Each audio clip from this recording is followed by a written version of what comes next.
श्रीकांत आलेत ना? श्रीकांत चंद्रकांत, एक सेकंद हे बंद करा, ते लावू नका.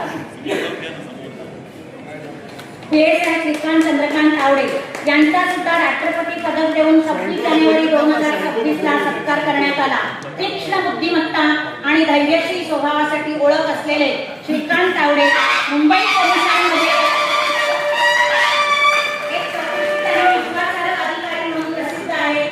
आपल्या सेवा काळात त्यांनी अनेक गुंतागुंतीच्या गुन्ह्यांच्या समाधानासाठी भूमिका बजावली असून टोळी युद्धांमध्ये सहभागी असलेल्या धोकादायक गुन्हेगारांना अटक केल्याबद्दल त्यांचे विशेष कौतुक करण्यात आले आहे. जुहू परिसरातील घटनेत त्यांच्यावर